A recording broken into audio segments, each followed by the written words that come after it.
Okay, guys, that's a lot better. Sorry about that. Better, yeah. Cool.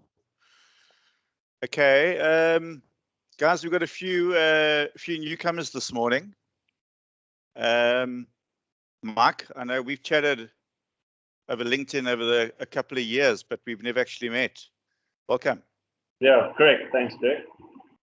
Mike, each of you, we're going to get each of you new guys. Just want to tell us a little bit about yourself and where you're from, what you do, that type of thing.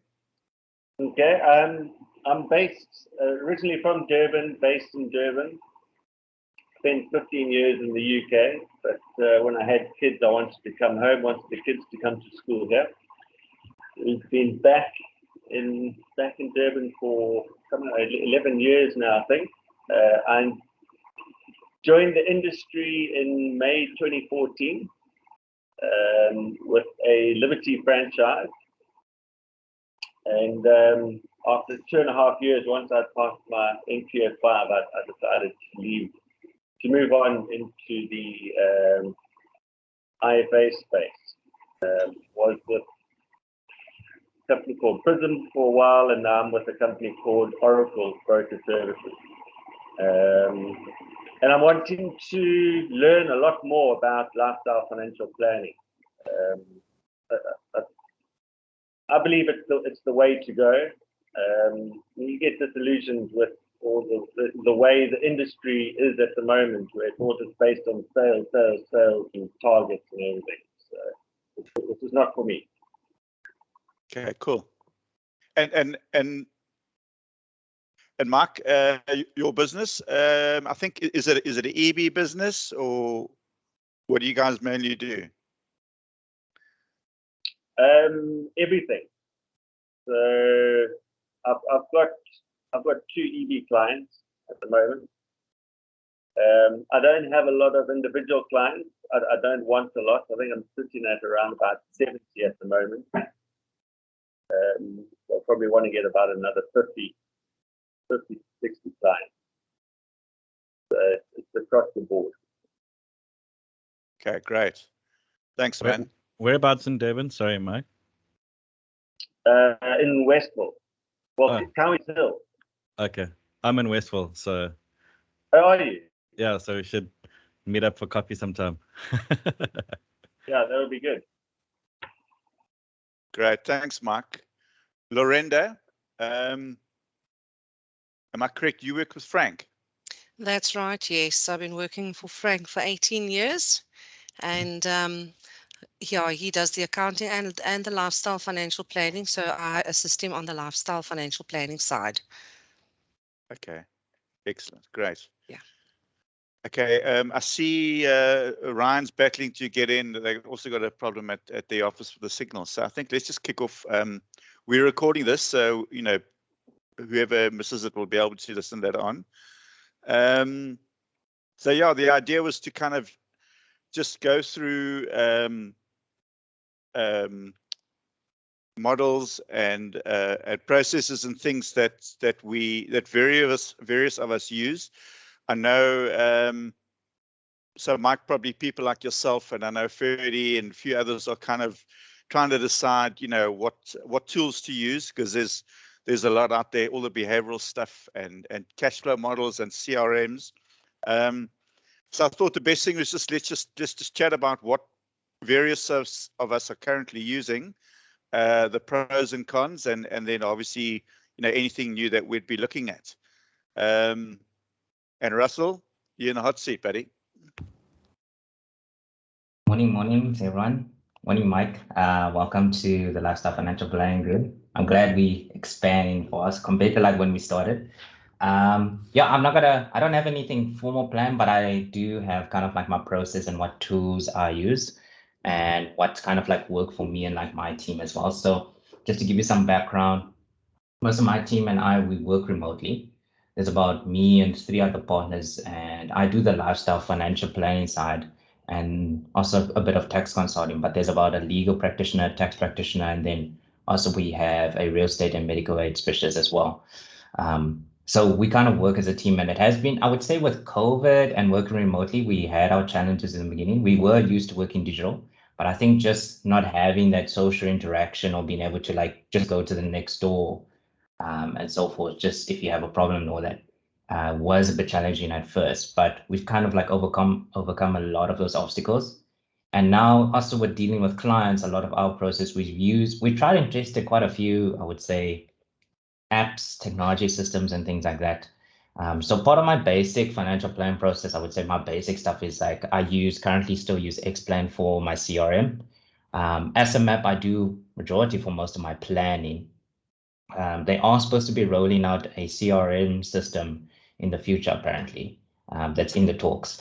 So that's still, I'm interested to see what happens with that. And they've just rolled out quite a comprehensive estate planning too as well for each marital regime. So that's also going to be quite helpful. So I use that for the planning.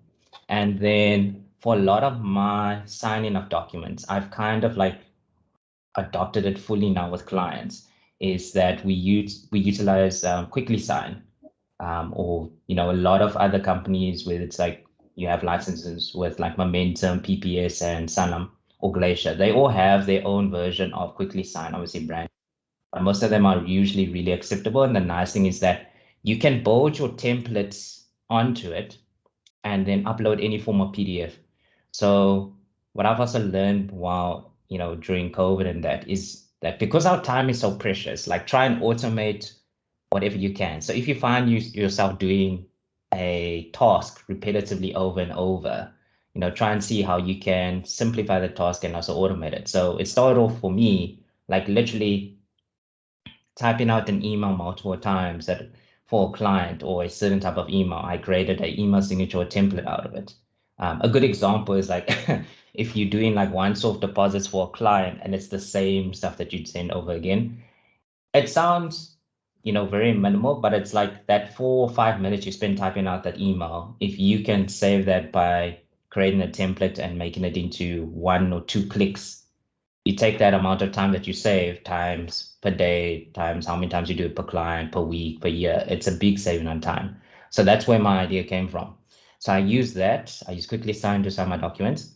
And then what I've also learned is that being in COVID for a lot of us, because we're so used to presenting to clients face to face and having, in-person meetings.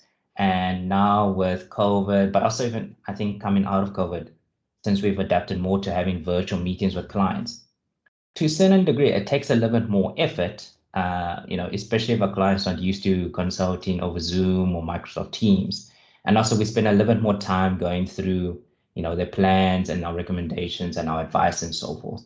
So what I try and do now actually is that I use 2 types of systems for video recording. I started with Zoom initially and now started using Loom quite recently as well. The nice thing about it, I do have it open up, but it's pretty straightforward, is that you can pre-record, and most of these tools are free. So only if you start expanding to like a team of like 5 or more, where everyone's using it, that it can, you'll have to pay like a fee or a subscription fee. So, but most of them are really quite cost efficient and quite free as well. So the nice thing about it is that I started pre-recording for clients using Loom, like short videos of like, leading up to our first meeting or our feedback meeting or our breakthrough implementation meeting, what can you expect? Because if you think about it, it's all about kind of reducing the amount of workload you have to do when you have that first meeting with the client. The first kind of 15 minutes is kind of like just getting to know the client, and the client's not sure what to expect in a meeting. So I try and actually break that down in advance. It also, I would say, humanizes the process, because from my experience, being 8 years in the industry, clients have this perception of us of like, it's black and white tie and we're going to talk figures and numbers, because we have to do with finance or work with finance and numbers, and they don't know that there's a lot of lifestyle financial planning or human side to it. So by you putting that video out there, it's also reassuring them that, they don't have to stress or worry about asking questions and feeling that it's a super silly question, and that they can talk to you about anything. So it kind of puts them at ease and also breaks the ice and also sees that you're also human as well. So I do Loom quick, like 10, I would say 30-second Loom videos, or at max 60 seconds. Or a minute or two, just to kind of break down what to expect in the meeting. It's very short, very sweet. I send that to them. in the Zoom meeting link request when you set up the meeting. And then just as a further backup, I like to send it to them also over their WhatsApp. Yeah. And then I've kind of, again, templated in like my Notion on, which is also like an app taking thing on my phone, so that I don't have to retype the intro message to clients every time, you know, I talk to them or I converse with them over WhatsApp. So I always send an intro message to them as well with that video. And then like a link to my LinkedIn so they can see. I always jokingly say, so you can see I'm human, aside from just saying I'm legit.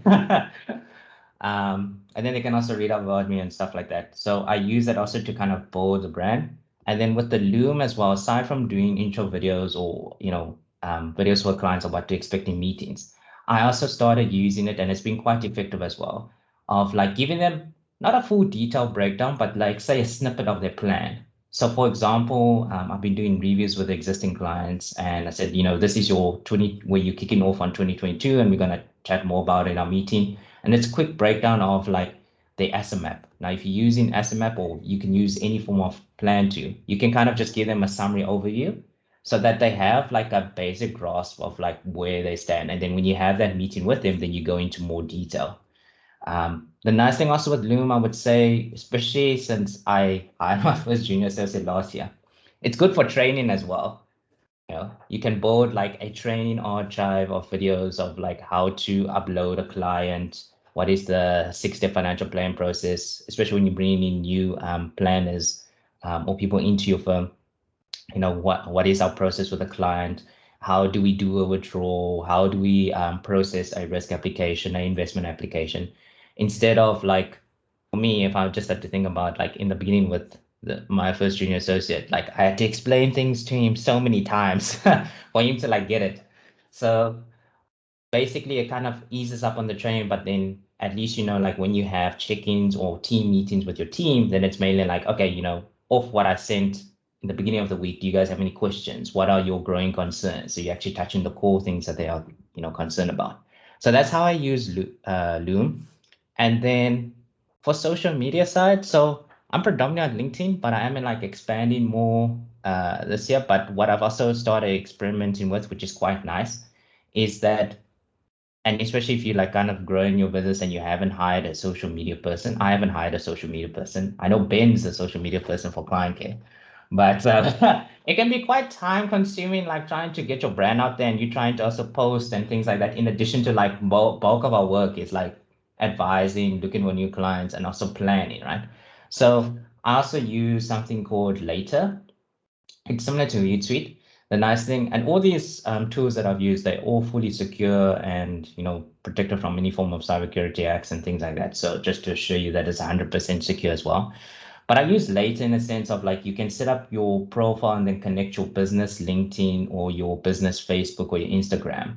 And then you can just basically, you can schedule posts, and you can post whether it's videos or articles or images. You can post once and then it automates it. So it posts puts those posts out at those scheduled times, instead of like the traditional ways, like you would have to go and copy, repost on like all 3 of your platforms, which can take quite time consuming as well. So that's what I use for like my social media side. I'm still like understanding more and also trying out a few new things. And then, yeah, probably the last thing I use, sorry, I'm looking at like all the tools you have on the side. Last thing I use is basically, I started using Notion at the end of last year. Notion's a great, I would say, it's productivity too, but it's also a great way of like taking your notes and like you can segment sections for like what you want to share with your clients or with your team. That's the, I would say, the greatest part, because you can actually have a section that's just for your workspace, and then stuff for like your personal side or for your personal team members, and then a section for your clients. So for example, you can share the link, and that's what I also find quite interesting about it. You can share the link with your clients so they can see like, okay, we started this process, where we are, and it gives you like a cool breakdown of like where they are in the financial planning process in terms of what they've implemented. And then what I've also been using, I'm also using Notion for that now, but what I used to use before for like team communication was Slack. Slack still works quite well, but I find with Notion, you can add more like team tasks and like documents and stuff like that that the client, or not the client, but I would say your team members need to look at or refer to. So it's a little bit more, I would say, efficient in terms of like organizing and task managing. But yeah, that's just kind of like my take on it and my tools. So far, though, that's what is working for me. It could be different for you guys as well. I haven't tried anything else. Any questions? Yeah, thanks, Joshua. That's great. Tell me, when you use the different things, how do you link them in from a CRM point of view? Because obviously, not all these apps talk to each other. So how do you keep a record of everything? Yeah, so I would say majority of my communication to clients actually goes through Xplan at the moment. So most of the CRM is done through there. I would say the Loom, you can share the link or link it up to your Xplan as well, which I've tried and it works. So if you sending out specific quick videos, look, you're not going to do like a full financial plan review in a Loom video. It's not meant to be that. I think it's more of like to kind of simplify the process of like when a client meets you and then you do the actual bulk of the advising, which is what we need to like record and keep in our CRM. So with Loom, you can do a direct link and you can actually share the video straight or link it straight per client to the Xplan profile. I believe I checked on Xplan, there's a, what's it, like a app addition tool that you have to actually install. So it actually can be linked up. And then later, the social media, okay, that's completely separate from CRM. I mean, that's just basically social media for like your business. Notion, you can also share the link or link the link per client or per team member into your CRM. You just have to check which CRM to use. I'm using Xplan. But yeah, other than that, most of my conversations or record keeping and everything, I would say the personal information of my client is actually done through Xplan. So as it is, because I haven't found a better CRM yet for that. Yeah. Okay, great. Thanks. Any other questions for us, or guys? Ben. Russ, are you using anything for like booking of meetings? So like if you send something to a client or a client wants to book a meeting with you, are you using like Calendly or bookings or anything like that? Sorry, Russ, you muted. Yeah, sorry. I forgot to mention. Yeah, I use Calendly for a lot of my booking of my meetings. And what I also start doing is like Notion and all that, just to like simplify it. You embed your Calendly links just to make it easier within your email signatures or when you converse via WhatsApp. If you have Profile Me, you can do that as well. You have to just kind of position it in or think in the customer sense, make it as easy and as accessible to like book a meeting or contact you in that sense. So I've embedded like my Calendly link for a lot of my clients within my emails and like all the messages I put up through my WhatsApp, especially if you've converted your WhatsApp to like business. It has a lot of good functionality and tools. So you can even add your Calendly link within the, I believe it's like the business bio page of it. So when they view your business bio page, you can say they click this link to like book a meeting, and then you can also set up automated meetings. So like I've had it where if referrals contact me, it automatically sends like a very default introduction, and then I see that, and then I go on and personalize it more and converse with that referral. And then I send them automatically a Calendly link. And the nice thing with Calendly or whichever booking system you use, I know with Calendly it's quite useful, is that, okay, I think it's like quite cheap as well. You can upgrade it so that you can brand it with your business, but even the free version is very efficient where you can block out days that you don't see client meetings or deal with clients, days for like working on your business or admin. And I find that's quite useful because especially with like COVID, that I think for me personally, like I got to the point where like I was just giving my time to like everyone. So you need to actually have structure so you actually have time to like do the work as well. So it's also quite nice for like structuring your calendar so that clients don't just book any time to like see you and when your breaks are. And then also the nice thing with Calendly, I've actually experimented with it. If you take it a step further, you can actually put joint replies depending on what the client's selecting. Yeah. So if a client selects the option of like they want to come, Mikey will mention as well, like you basically do everything like EB and let's say like medical aid and short term and all that. And if you've got like separate people within your team that deals with certain matters, you can actually put a prompt in the beginning when they click on that link of like, what would you like advice on or to consult with? And then it directs them to like, they get received a separate message specifically to whoever's going to deal with them, or if you want to sit in on the intro meeting. So it's quite nice. You can customize it as well quite nicely to like your firm and your practice. And then just moving on to digital. You need to get some headphones. Got my earbuds, yeah. No, yeah, I got earphones there. I just haven't sneaked it up. Going into digital signatures, have you had any like pushback either from clients or product providers on those digital signatures? Not really, eh? I would say the only two companies that have pushed back on it, that don't accept quickly sign, and it still shocks me because every other company that has accepted is Discovery and Old Mutual. And it comes down like, for example, it's not even to the point of like, I know PPS was petty about it at one point because they were like, yeah, we accept quickly sign, but it's got other companies' branding on it. So, and they didn't have their version at that time, and now they do. So now they do accept it. But if it's, yeah, so far, like for me, I don't know if you guys had the same experience, but Old Mutual and Discovery seem to give me the biggest hassles when it comes to like digital signing. They want an actual physical signature on the client's like forms and that. I've only found a little bit of pushback if you're doing a broker change, and then maybe the email address or phone number is different to what they have on record. Then Oh they want yeah, an that as actual, well, obviously. Yeah. they'll want an actual signature. Cool. Any other questions? Russell, sorry, with Profile Me. I mean, I've got it, but we don't really use it. And I mean, it's really nice, but I'm not sure that it really adds that much value. Yeah, I think with like the Profile Me, you have to actually, it's nice, it's a digital business card, but you do have to put in, like, you have to kind of evaluate, like, okay, what am I using it for? Is it just to have a digital business card?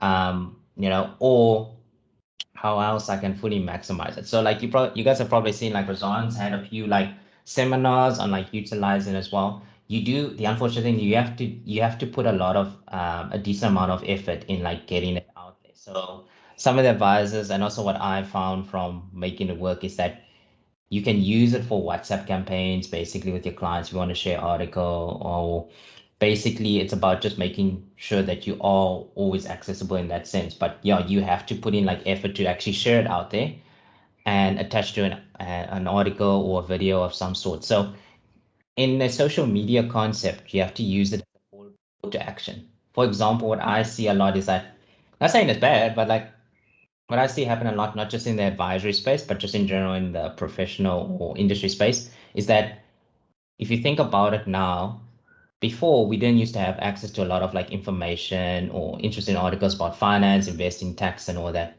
Now with technology today, and especially during the effects of like COVID and working remotely, we actually have the reverse. We have access to an abundance of information. And the problem is like now you need to like sift through that. So what I've learned that we actually need to do, even when you put out any form of content, whether it's for yourself or for your business and that, is that if you put out a blog article, a video, a podcast, you need to add a call to action. So for example, if I'm a consumer or customer listening or reading this and I'm finding like, say, tax-free savings now with the taxi ending, and you list like a lot of good points. I'm like, oh, okay, this is like really good, interesting. It's something I'm actually quite interested in. If there's just an article and in most cases just the author's name, I'm not really that inclined to really contact them. You got to make it as easy as possible for the consumer that's reading it to access you.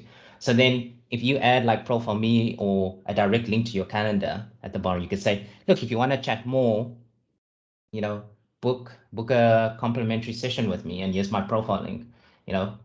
A consumer is more inclined to like, okay, cool, I'll click that and do that. For example, I know Solomon, I know with Terence, I speak to Terence a lot through WhatsApp, and that's how he's been able to convert quite a lot of his, I would say, attention from Twitter into potential prospects and clients. Is that he's utilized that same method where if you see what he posts now, and he's quite active on Twitter, I think compared to all his other platforms, is that he would post an article and then his next slide is a link directly to like booking a meeting with him. So he's not just putting an article or a podcast of him out there. He's put out content and then he's basically put up the call to action following that saying, contact me. Yeah, here's how you set up a meeting with me directly and we can talk about this. You know, so I think that's the big thing that a lot of us miss is like we just put out content and we don't get much attention or contact from it. Yeah, I think the problem with Profile Me is that the clients actually got to load it onto their phone. And like in our business, a lot of our clients are a bit older, and I think it's a bit of a barrier there. Yeah, I think it comes back to the whole thing of like with us working remotely, even it's not even pension clients. I even have it with my younger clients or like 40-year-old clients, is that even though most of them generally you expect them to be tech savvy, I think it still doesn't hurt to send them like a quick intro vid or explanation of like, oh, I'm sending you this is what it means. You know? So it's like you have to put in like a little bit more extra work just to like get it to work on that side for the client. So like for example, I've got like a handful of pensioner clients that are retired and they've all got smartphones. And I actually like some of them are like in PE, some of them are out of PE.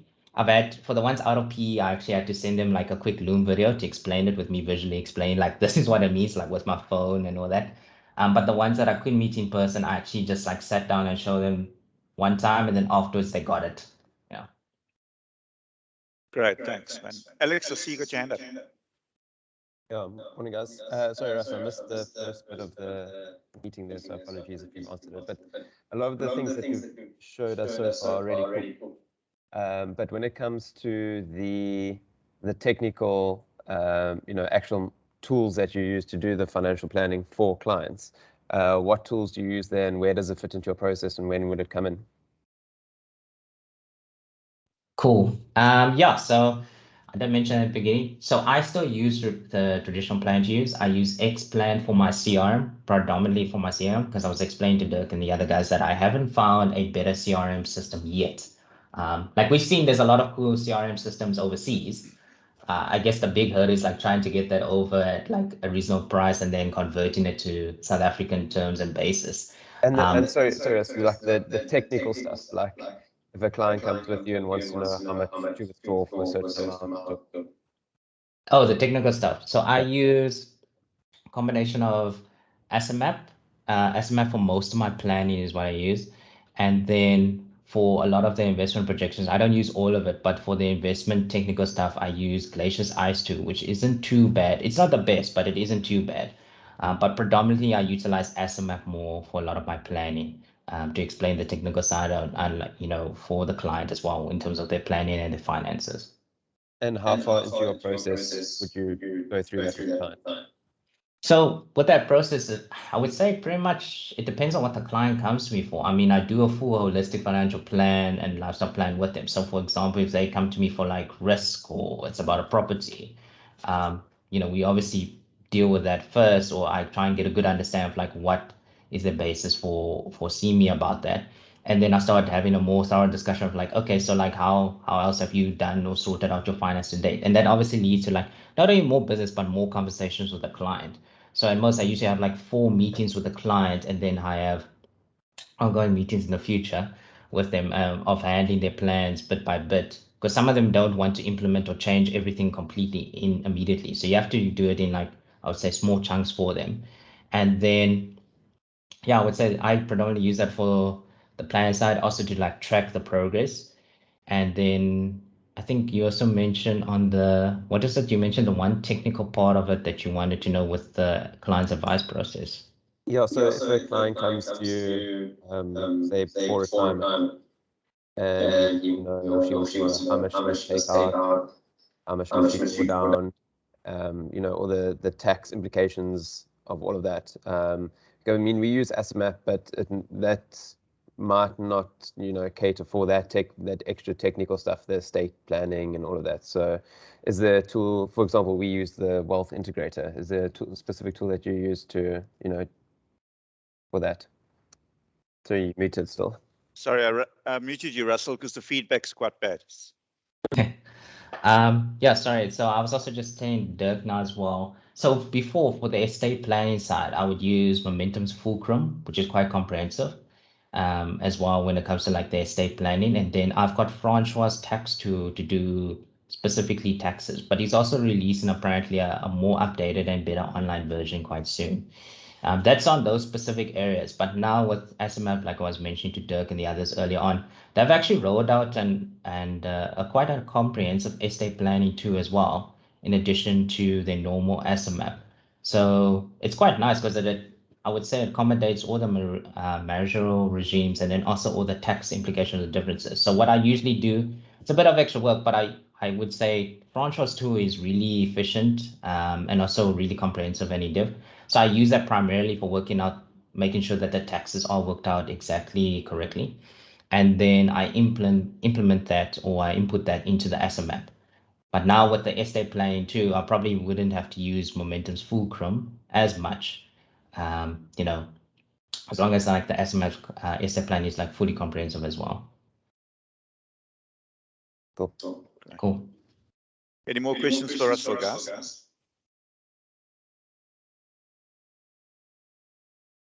Okay, great. So Russell, sorry, when do you have like predefined list of meetings you're going to meet with the client? So maybe would you do like a coffee chat and then what you're about and then start going through the stuff, or would you just help them with their needs straight away? I would say I have 4 meetings with every new client. The first meeting is kind of like a meet and greet. We don't delve too much into their finances or like I would say, technical stuff. It's kind of like them getting to know me and also me getting to know them. And like I would say the first, probably most important part of that meeting is like for both sides, deciding if we want to work together, you know, because like I've also learned from Dirk over time, like you don't need to like take every client that comes your way. And if they're not a good fit or, you know, if they little nonsense earlier on, you know, they're going to give you more problems in the future. So I usually use that meeting to kind of just meet the client, whether it's virtually or in person, to get a good idea of like who they are. And also a big thing about that is like getting an idea of like, okay, like what's your experience been with finances to date? What have you done? What is your expectations, your thoughts and all that? And that also gives you a good ground and understand of like, you know, what did they come to this meeting expecting and what they're going to expect of you going forward. I also use it to ask them like pretty much like, have they had any advice before from any advisor? Because all those questions actually influences the client's perception of what they see financial advice and also how they currently perceiving you without even like getting to know you in depth now. And then also within that meeting, I find it actually works to my benefit and clients actually prefer that, is I also start talking about like fees. So, you know, being fully transparent. I mean, one of the compliments I got last year from a client was like, they said to me, you know what I like about you, Rassi, is that you're so transparent. Like that's your biggest like pro to me, is like you're just open about anything. There's nothing that you're hiding of any sort, and they've never experienced that before. So usually what I explain to them is like how advisors charge in general in the industry, because most clients aren't aware of that or they don't know anything about it. And then I go into, okay, this is like how I charge, you know, so that it also makes them aware that yes, you are professional and you need to also get paid for like the advice you're giving, and there's a value attached to, you know, what you charge and what you're doing as well. Then for instance, sometimes, you know, I've had it in my early years where I don't explain that, and then when it gets to like the implementation process, especially on an investment, if you take in an upfront fee, then it's like a shock to the client, or they didn't expect that, or then they have a problem with like the annual, you know, assets under management fee you're charging, you know. So I find in the beginning I need to get a clear idea of like, okay, you know, this is how much I charge my fees. Are you happy to go ahead with that? You know, are you fine with that? You know, do you know, like basically I'm not here to work for free like a charity as well. I'm here to help you, but at the same time, you know, my time is valuable. I'm not here to like work for free and then, you know, you take my work at the end and then you go to another advisor, for example. And are you doing most of your meetings online or in person, or a bit of both? Probably 95% online now. I used to, I think it's also because of like adapting with like COVID and working remotely. I mean, I used to do digital meetings before COVID, but it was more of like, I would say 40-60, 40% virtual and then 60% in person.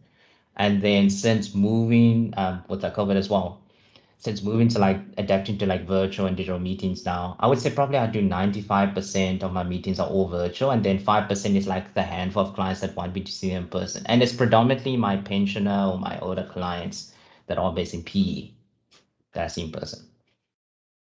I got a few more questions, but I see Mark's got his hand up, so I'll let him go first. Oh, Mikey muted.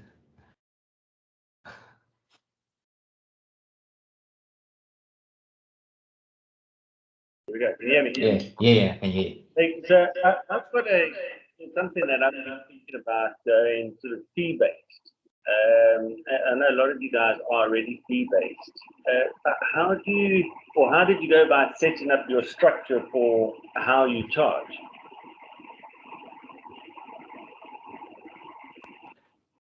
Yeah, so I know there's a lot of it, but there's quite a few of us in this group that are fee-based, or a handful that are fee-based. I'm not fully fee-based, Mike. I'm still utilizing commission and AUM.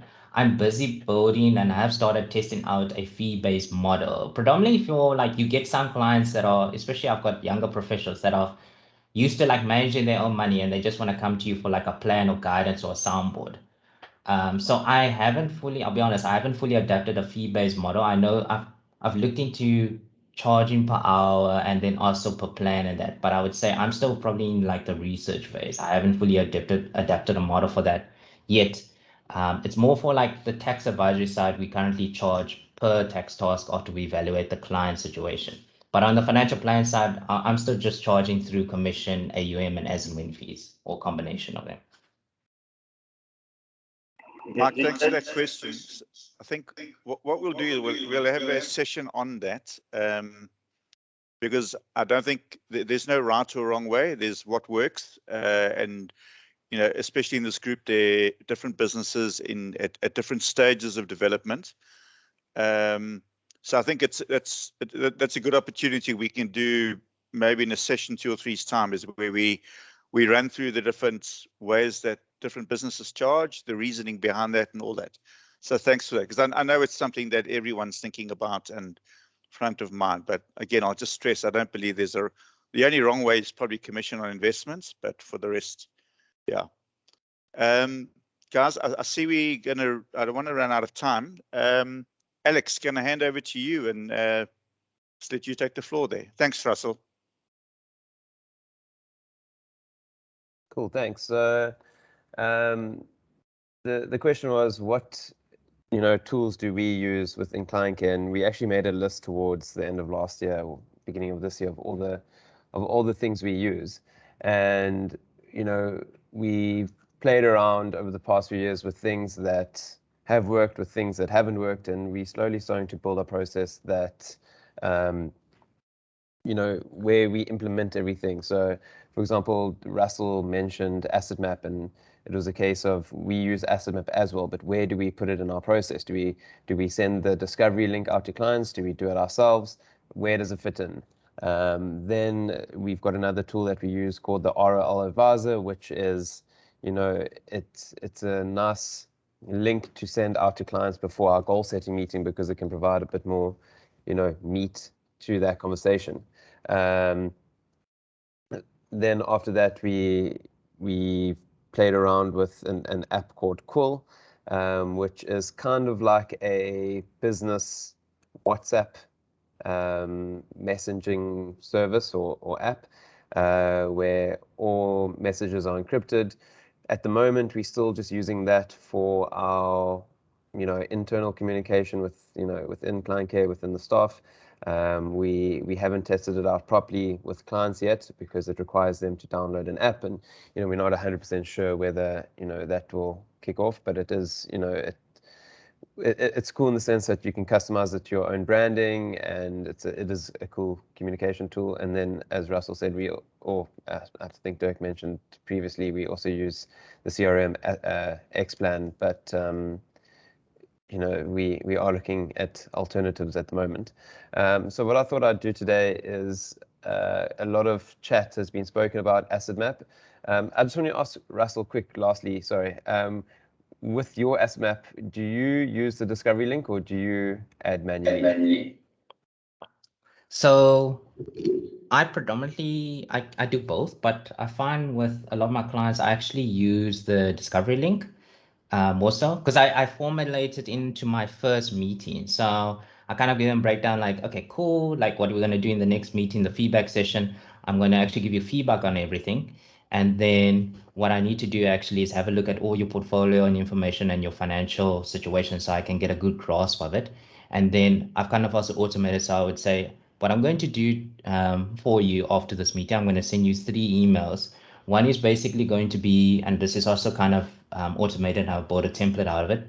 One is basically like the minutes or the agenda, and it's not detailed. Like I try and keep it as brief as possible. So it's just point form of like what we chat about. I send that to them. And then the second one is basically an automated like template with the client consent form, confidentiality, POPI, and all that disclosure as well, that they can sign through quickly sign. And then the third one, I say to them, look, the third one is an SMAP link. I kind of give them a brief, quick video intro into SMAP within that first meeting as well, so they know what to expect. Basically, it's positioned as like, you get to see your whole financial picture on like one page as mind map.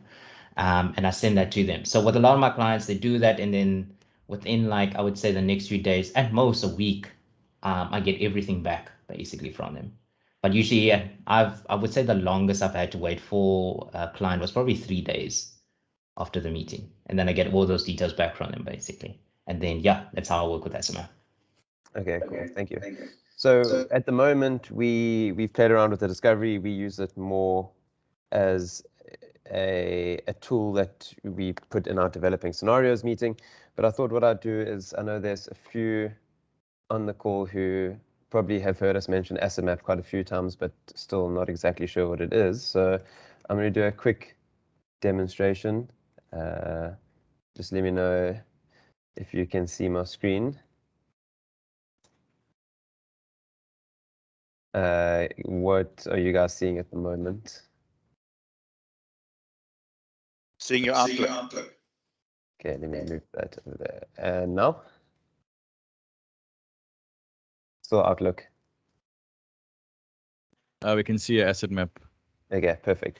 So how this asset map works, it won't take 15 minutes, don't stress. How it works is we send a link to a client, and they click on it, and this is what comes up. So it's a cool way to collect data or collect information from clients initially.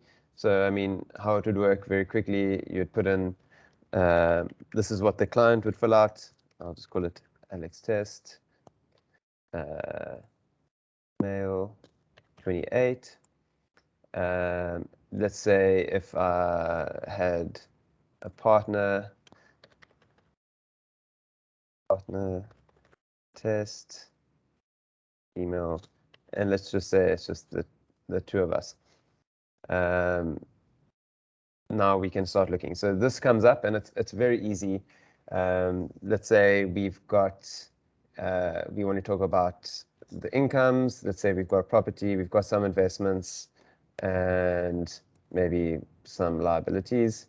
Those are the things that, off the top of my head, I know that I have. Let's say for me, employment, we'll just call it salary, and it gives you an animal, put 100, save. So that's employment done. Let's say if I own a property, primary home, let's just call it home, and you can see it's really easy to use, and let's say that's 1 million. Sorry, there's a part where I actually want to get to how we use it properly, so I just need to just say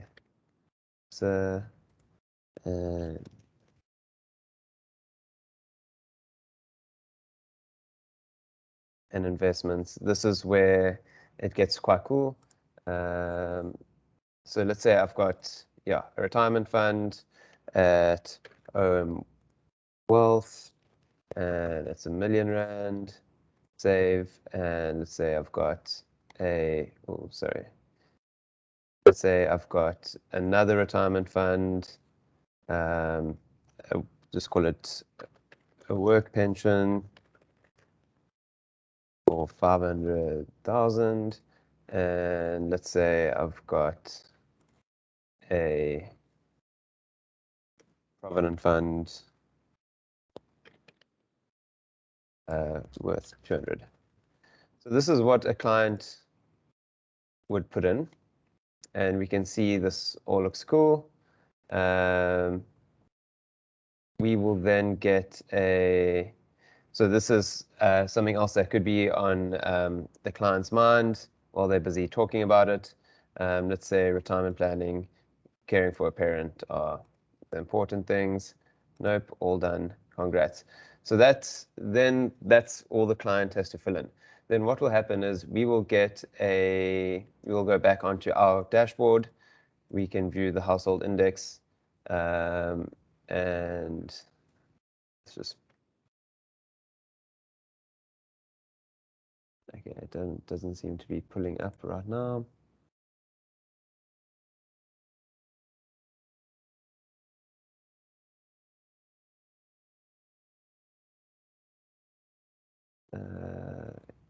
Okay, for some reason, it probably hasn't pulled through yet.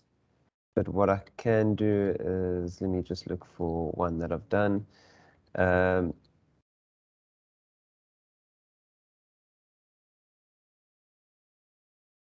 So this is one that we've done.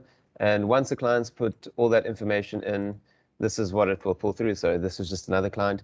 And we can see here, this client, for example, there's the salary, there's the retirement funds, there's the car and the money, and the property. So how we do it now and what's different to how I think a lot of people use SMAP is that we'll call this client version 1.0 or version 1.0, their disability and stuff like that. We can show the client this and say, listen, okay, this is what it currently looks like with a few minor adjustments. And after the discussions that we have with the client on, the best life that they want to live, what are the dreams, goals, and things like that, we will then make a client 2.0. And this is, after all the discussions that we've had, this is what it will come out with. So this is currently what they have. They've got money here, but in the conversations that we have with them, in the goal setting, we found out, she wants to save for education. She wants to save for, going overseas. Where is that going to look like? And how can a client visually see it properly? And that's when we make a version 2.0, and you can see there, we can add an education fund there. We can add a holiday fund there. What we'll do as well in the previous example, it hasn't pulled through yet. So if a client is nearing retirement and they've got, say, 4 or 5 different retirement funds over here, what will it look like when they do retire and they just say, for example, need one living annuity? Then it will take, your 5 retirement funds over here. We can look at the 2.0 version and it will simplify it into a living annuity. And we found that that has worked really, really well in terms of, the client just understanding a bit better what their situation looks like. So I know it is a bit different to how Asset Map has been used in the past, where it was more a data collecting exercise. We kind of flipped it around and said we can actually make it look like a current versus a planned future on what it looks like. And yeah, we've had a few meetings with clients on this, and it seems to have worked really well. So that's the one tool that we use. And then the other tool that we've only just started using, and Ben, is becoming a bit more an expert on it, is a tool called Doodly. And what that does is it creates really cool little videos that clients can use, or that we'll make videos explaining very simple concepts. So, for example, we've done one on what happens to, what happens when you retire, what happens or leave or resign from a pension fund at work. And, Ben's put together a really cool video, 1.5 minutes to 2 minutes most, that, it's very simply, very simple to watch there. And then, of course, from the technical side, we use the Old Mutual Wealth the integrator, which is again a really cool tool. So those are the ones that we use primarily, and they fit in certain different areas in our process, so that, you know, we find it very important that every client goes through the same process. So every client will, you know, have an asset map, go through the ROL tool and have the RWP, and then the Doodly app for videos is we still, you know, figuring out where to incorporate that. We could use it in meetings, we could send it to clients, but yeah, we still busy working on that at this stage. So I know I went through that very quickly, but I know we are pressed for time. So if there's any questions, be happy to answer.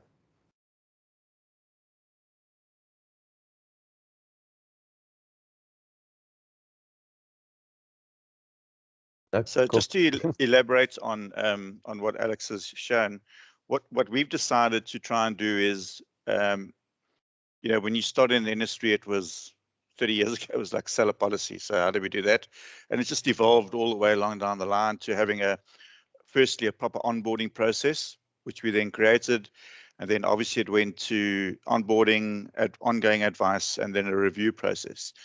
And what we're looking at doing it now is creating like a first 3-year experience for a client, so that because we understand that, you know, there's a lot that we try and divulge, you know, through client education and things, and service, but very often, you know, it's not a single need. If you're doing proper lifestyle planning, it's, you know, often there's things that can happen over time that don't all happen in, you know, in 3 months or even 6 months.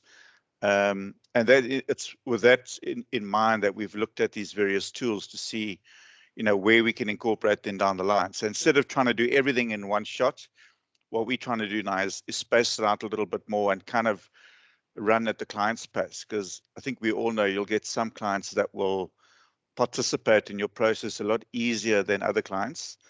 And the idea is to try and meet clients where they're comfortable initially, and then slowly try and move them on, but at the same time keeping that process in place. Because one thing that's worked very, very well for the business is the fact that there is that fixed process, and clients will go through it at a different pace.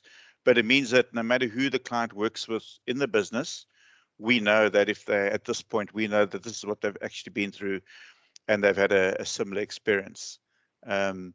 And what we do as well now is no one sees a client on their own, so we're always working in teams. So we're working in teams of 2, and obviously that we'll try and cement who works with a client. But, you know, quite often, you know, it'll be Catherine will be in one meeting, and, you know, Alex will be in another meeting, Chapiso's in Alex's meetings. But the whole idea is that we try and get the clients to understand that they're working with a team. They're not just working with Dirk or with Alex or whoever, because that's not healthy for the business, but it's also not healthy for the client as well. Alex. Sorry, it's popped up now. I was trying to show you quickly what I was talking about earlier on Asset Map, how we use it. So this was the information that the client filled out. You can see the income and the multiple retirement funds. So this is what we'll show a client based on what information we've got back. But you can see, especially clients nearing retirement, you know, a lot of consolidation goes on. So that's where we put together a 2.0, and all we do is we'd consolidate it, and those retirement funds would become a living unity, so that they can, you know, see a bit better, and I think it makes it a bit clearer. So that's kind of what we'll do. We'll have a 1.0 and a 2.0, and then it cleans it up a bit more. Sorry, no, that's just the last bit I wanted to add there. Something else quite interesting. This week we put out a survey for clients, because one thing we're trying to do is understand how they want to meet with us, because obviously a lot of it is online. So how they want to meet, how they want us to communicate with them, and it's been really quite interesting, because you know, I think we've got about 34 that have completed it so far. So of that, 17 won face-to-face, 7 online, and 10 a combination. So it shows us how, you know, people are now, they've got quite comfortable with the idea that, you know, to work online through Teams or Zoom or whatever. And then also, you know, we had one question: how would you describe yourself? I love paper, migrating to more digital or fully digital. We had only one love paper, 19 are migrating to digital and 12 are fully digital. And bear in mind that in the sample, way more, probably 70% of these people are over 50 years old. So that was quite interesting. And also when it came to signing documents, the majority were actually something that we don't use, is where we prepare the documents and they sign it digitally. So that's something, you know, I've kind of held back on. I'm a little older, and you know, I like getting a piece of paper, printing it and signing it and sending it back. But it actually shows, it's been quite interesting that, you know, we actually need to look at what tools we could use for digital signatures. My big thing is always being very careful, because you've got to keep a record of all this stuff. So, and the biggest problem we have with the CRM is that it just doesn't integrate, you know, the way that we want with these different tools. Because, you know, my fear is that as the client base gets bigger and you've got more planners and more people, if you've got all the stuff floating all over the place, how do you find it when you need to find it, you know? And you know, normally only need to find something if someone's complaining or something goes wrong. So, you know, we really don't get that a lot. But, you know, it could be a really bad experience. So, yeah. Any other questions for Alex?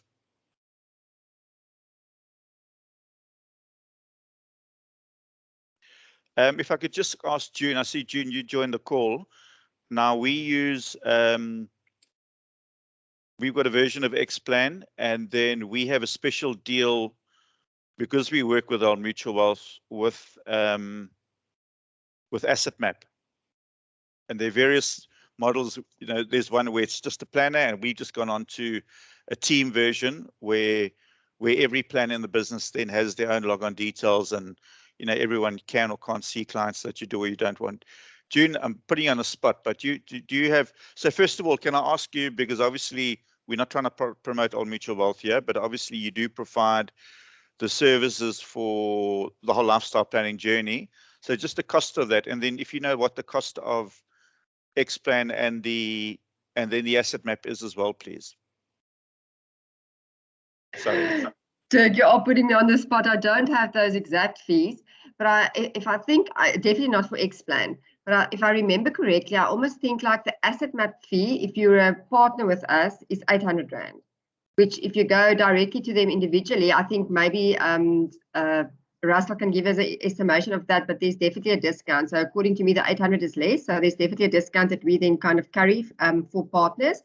I'm not, I'll have to get the price for Xplan, because I also know it's a group version, but yeah, I don't have that price with me.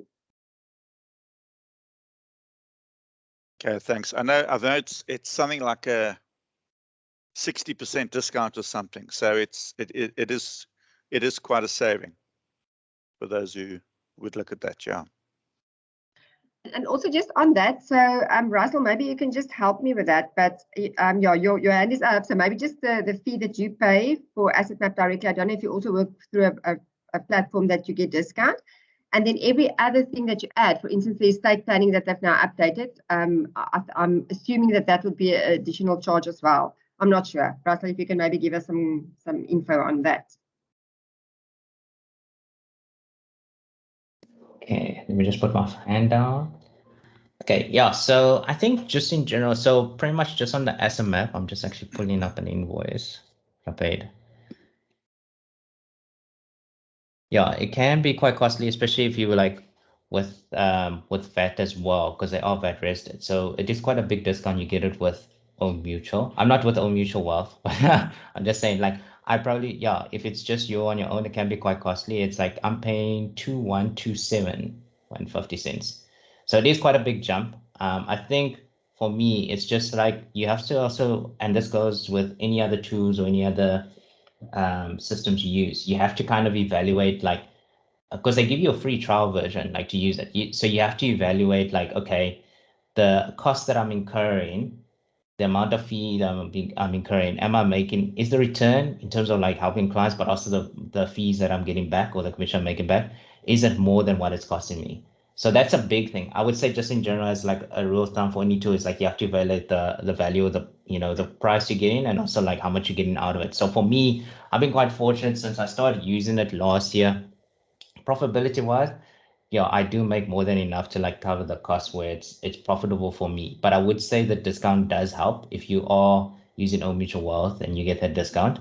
With the estate calculation, I confirmed it because they also wrote it out that any additions or amendments or updates or anything they add to it, there's no additional fee for it. So I confirmed that with Kirsty and I think it's Benny as well, because I was also concerned when they were rolling up additions or upgrading and they say no, it's included in the price that you're currently paying. So yeah, that's current from my side as an individual. If you take out SMF, yeah. Okay, sorry, I found our costing. So that it's a 61% discount, and ours works out to 655 Rand 50 per planner. So it's, I mean, we're paying just under 2,000 Rand for 3 CFPs in the business to use that. So it's quite a good discount. Dirk, I also just have a question with regard to what Alex said, as well as Russell, with regard to the data gathering, the link that you send clients via Asset Map. So I like it. I think it's funky and it's new. Russell, you already said that clients come back easily with the information, and so I don't know if that's everyone's experience, because for what we're trying to do is make it easy for clients, and I'm always just wondering and questioning if if they sign authority, you can get that information from product providers. Sorry, but now it's like the clients now need to go and find out all their values, all their and then input that into that link. So I'm just asking around that. Do you not find that clients find that cumbersome? Doesn't seem like you guys have problems getting the information back. Alex, Russell? Okay, guess I'll go first. So yeah, thankfully I haven't had any problems, or it hasn't been like I would say cumbersome for a lot of my clients. I think I just kind of like make it very clear in the first meeting of like, I can't fully diagnose your situation if I don't know what your picture looks like. And I think what I find with a lot of my clients, and it's not just young clients. So I've used Asset pretty much for all range of my clients, including the pension clients. Obviously, maybe with the pension clients, maybe some of them, it does take a little bit longer for them to get all their details together. But with majority of my clients, I would say it's not an issue, because when I do that first meeting with them, showing them like how it portrays like their picture on like one page, it actually gets them excited about it. Because I know where you're coming from as well, especially before I think something like SMAD rolled out. In my early years of starting out, it was a bit like, I would say a bit of like a challenge, because when you have that meeting with the client, then you sit there with like, okay, I need to get your assets and your liabilities, and that does take a little more time. So I think the whole benefit of that link is that it makes it more user-friendly and easy accessible for them to put it in. And also for couples, I position it like it's a couple activity that they can do together. So I do get a lot of good positive feedback from it. And then usually in the second meeting or feedback session, then like with SMAP, I think a lot of those links, it's just used to start conversations. And then when you have the meeting with them, that's when you go into more depth on those conversations. Like, okay, what is happening with the second investment property? Have you thought about this, that, and all that? So I think it's just to use as a good conversation starter. And then, yeah, I think it's much more easier in my experience than what I used to do in the early years. Was like, I used to ask them, okay, I need to get everything, like all your detailed information. And it would take longer for a client to give me that information. Whereas with SMAP and that link, they fill in what they have on hand, and then at least we can start the process and have more deeper conversations. And then eventually within like another day or two, they send me the more detailed financial statements or the detailed statements regarding the assets and liabilities. Alex, do you want to say anything from your side? Yeah, very similar as well. I mean, we haven't experienced too many problems. One thing that we do as well is when it comes to Asset Map, we will still use almost a two-prong method. We'll get a client to sign a letter of authority as well as send an assets and liabilities summary to the client. So they can fill out the assets and liability summary from what they know, and then the rest we can get from Astute or whatever the case might be. And then we will put it in asset map, and we'll say to a client, listen, this is all the information we've collected. Is this correct? And a client can turn around and be like, listen, I actually have this, or I've forgotten about that. Or they might even turn around and say, if we've picked up something on Astute, they can turn around and be like, oh, I didn't know I had that. But we haven't had too many cases like that, but it's more a visual representation and a discussion tool, like Russell said, that we use it for. Thanks, Ferdy. Yep. I just want to ask a question for the group then. Don't you think it would be, because in my case, the clients won't be to open for the link and to go into the questionnaire and the discovery and everything. Isn't it quite nice to do it with them, and when they fill out everything in it, it's almost a conversation starter on its own as well?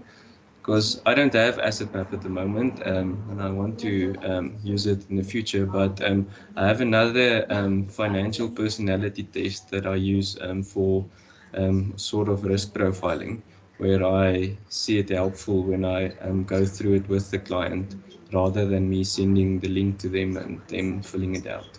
But yeah, it's obviously different. You almost see the client at first meeting, you almost kind of judge if they would be open for the link and to do it on their own, or if they will want to go through it with you. So have you seen that happen as well? I think, Ferdy, from my side, I mean, I'm far more comfortable sitting with a client and going through it. So we really now kind of experimenting with sending out the link.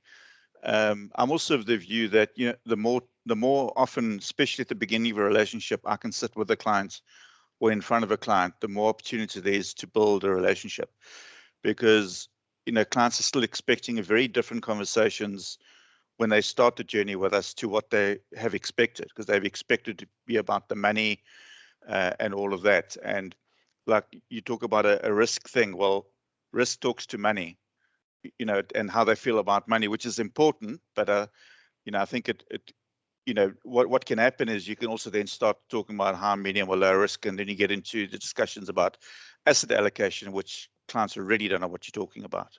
A lot of us don't either. And so, yeah, I've always, I mean, we starting to use the link as like, okay, let's get some info.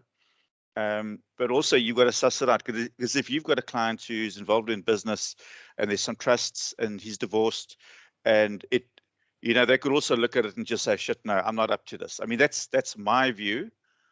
So I think you're quite right. And that's why that initial, for us, we found that initial coffee meeting is really important, because in there we really get to understand a bit about the client and the kind of person that they are. And I think what we realizing more and more is actually just asking, like, what do you want? Like, what do you want me to send you a link, or should we just have a session where we get together?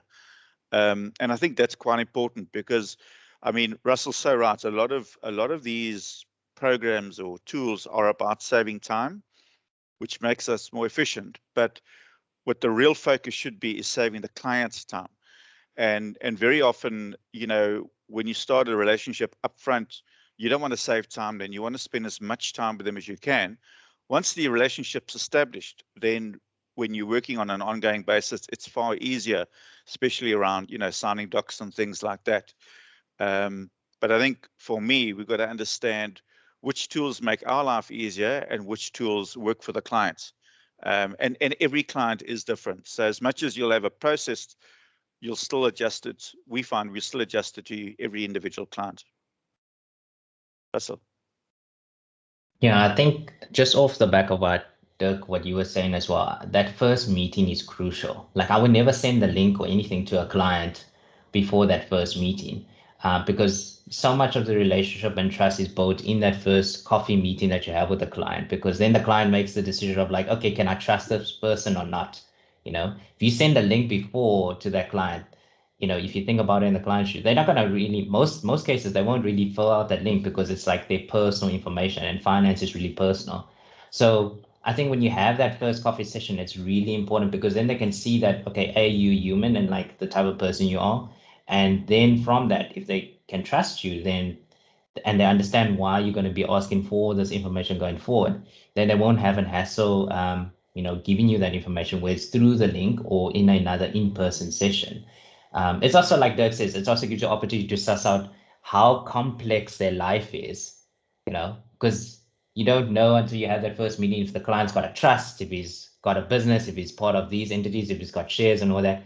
And I think that also makes a good idea for, or gives a good idea for like all of us of like, okay, how much time do we actually need to actually gather all this information? Because imagine you have that first meeting with a client and the client hasn't even met you and you already tell them in the meeting, okay, I need you to bring like everything that's financially related.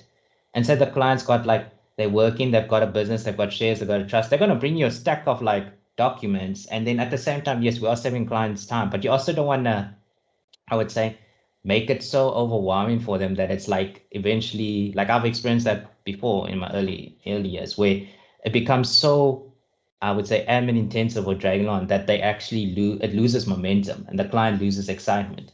So yeah, I think it's just that first meeting is really important, and SFF is mainly just to start the conversation, because you also put it out to the client that this isn't like the only time I'm going to see you. Like after we implement your plan, I'm going to be seeing you on a more regular basis. And that's going to be opportunities for us to have more deeper conversations. So we don't have to squeeze everything into like 3 meetings, because part of the lifestyle financial planning process is like we partners for life, basically. Great. Anything else, Ferdy? Okay. Simon, if I can pick on you quickly, I know that you went from asset map from X-Plan to at work. How's that experience been? Sorry, you muted, but.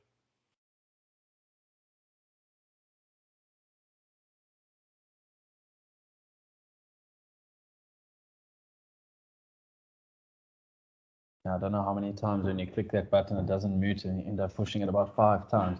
Anyway, yeah, it has been good, but it has been slow as well because I moved across to at work, which talks to a lot of the issues that everyone's been mentioning, where you're trying to streamline the process as much as possible.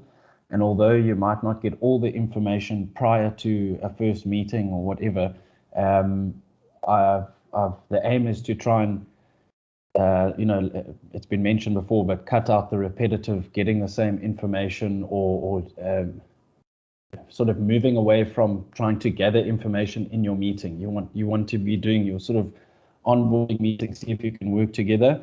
So moving across to at work has been good, and then I'm happy to share the screens and stuff. But basically, one of the things they are still building from their previous version, which is at work 5, they've got like the login portal was sorted. You could send the link to a client, they could log in. It looked quite archaic, but it actually worked really well, where you could capture assets, budgets. You could even see, a summary that's been prepared for you, that's been stored there. So it would become like your login profile.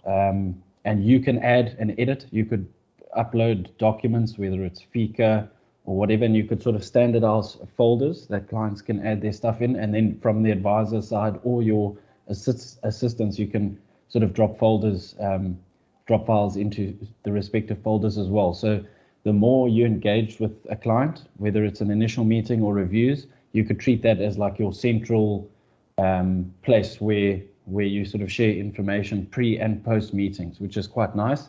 The only thing is all of it's kind of there, but they're moving it to at work 6. And I think realistically, the reason why I haven't commented too much here is I don't want to push someone onto at work for what I can see is going to add a lot of value. It's not quite done yet.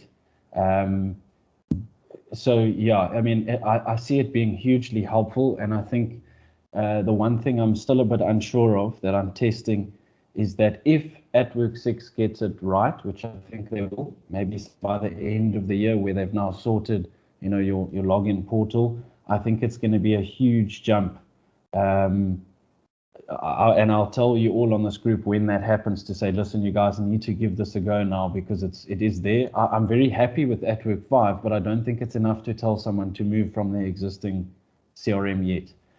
Anyway, the new system looks really good, user-friendly. I think clients, like in a modern user face, would be very happy to sort of interact with you there. And I think after they've agreed to work with you, you can really use that as a nice tool. It looks very similar to that asset map sort of screen, and where you can, type in assets and whatever else.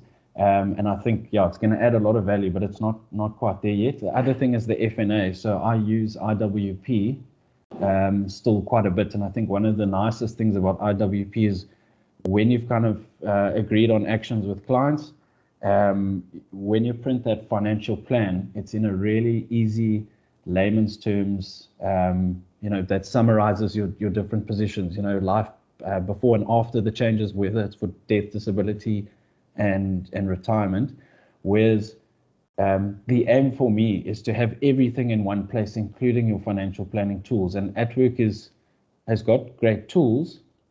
My only thing with them and a client, and what I didn't like back in the day, is when you get an FNA and a client picks up an FNA that looks like financial statements. So you've got almost your balance sheet, your budget is like an income statement, and then they go through death, disability, retirement. And if you get all of that in one go for a client, it's quite a lot. Maybe for some, they enjoy that sort of level of detail. It's nice for your compliance as well, because there's what you've based all your advice on. But I was always very hesitant if I like to go that FNA route versus, because that's actually been around for a very long time.